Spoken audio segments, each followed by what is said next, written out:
Welcome. In front of me is a OPPO A79, and today I will show you how you can record screen on this device. So to get started, you want to pull down your notifications by swiping down from the top of your screen, and swipe down once again to extend the list of toggles. Here, we're looking for the screen recording toggle. If it's not visible on the first page right here, then you can swipe to the left and this will show you additional pages. Now, let's see if I can find mine. It actually looks like it's not added by default, so we might need to add it ourselves. And we can do so by clicking right here on these three dots and then selecting Edit Tiles, and you should be able to see your screen recorder somewhere here. No, it's the literally last tile. So let's press on that plus button, it gets added to our tiles, and now when we go back, we have access to it. Now we can just simply press on it. If you're doing this the first time around, you will get this pop-up, so Screen Recorder wants access to record audio because it does record internal audio, meaning that the noise that the phone would be making, and also it can use a microphone as well. I'm going to select while using the app. Once you do so, it will give you this overlay right here with record option, the sound option, so you can choose what sound will be recorded, and just a close button. Now, obviously the speaker one records the audio of the device, so if you're playing some music that will be recorded, well, besides that you have the microphone, which would obviously allow you to record whatever the microphone will be picking up, which would be something, for instance, in my case, me. Now, if you're planning to use both of these, like so, I would, like the message states, recommend using earphones. Now, the reason for that is basically by recording both of those, for instance, speaker might be making some noise, right? So the sound, let's just say you're playing music. So the sound is being recorded internally in the device of the music that is playing. Obviously, it's coming through the speakers, and then the microphone is picking it up again and recording it for the second time, which will create an unwanted echo effect, not something that you want.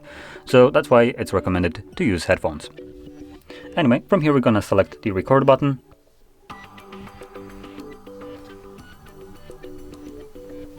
I think I paused it, there we go. So yeah, once you do so, it's going to start recording, and whatever you'll do right now will be recorded by the device. Now there is a little bit of a caveat which I'm about to show you. So right now you can see me launching Netflix. It's the prime candidate for that because this garbage comes installed on a lot of devices.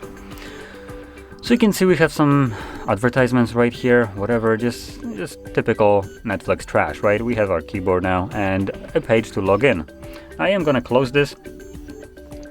There we go, and I'm going to stop the recording, which you do so by clicking on the check mark.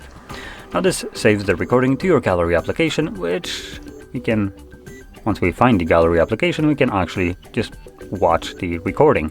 So let me find my photos. Oh, there we go.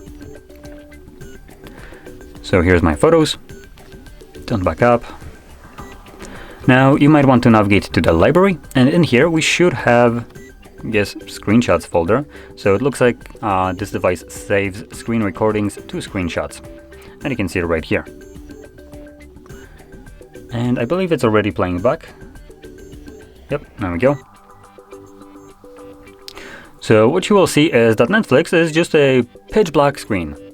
And the reason for that is because Netflix has this amazing feature from Android that allows it to completely block the screen recorder. Now this feature is used by... the design of it is for privacy purposes, right? But I see no privacy purpose right here when I want to record it, and there's nothing sensitive being displayed there that I would actually care to preserve or kind of mitigate any kind of unwanted gaze onto. So to explain this a little bit further, if you have something like a bank application, right? And you for some reason have some kind of malware on your device that spies on you, right? So it can see your screen and basically captures whatever you're doing. If you'd open your bank application and log into it, that could be, for instance, picked up. But with this kind of Android feature, that is no longer the case because bank apps do have this implemented. So if someone tries to see your bank app through recording or pinning a screen somehow, they will get a black screen, meaning they just don't get literally anything out of it. Now, obviously, that seems useful. Where it doesn't seem useful is on Netflix, because there's nothing sensitive that I care about. It's only Netflix caring about themselves. And furthermore, adding insult to injury, you don't have control over that. You cannot turn it off if you don't want it. So Netflix just decides, yeah, you're not gonna record anything. So yeah, fantastic. Just wanted to point that out. If you ever encounter such a problem where you have a just black screen from recording, this is just the feature of Android and an app that implemented this into it. But that being said, there's not very many applications that utilize this. It's primarily streaming platforms and bank applications that will do this, with some caveats in some other applications. But like I said, games and most applications, the common apps, will allow you to do this without much of a problem. So anyway, with that being said, hopefully you found this video helpful, and if you did, don't forget to hit like, subscribe, and thanks for watching.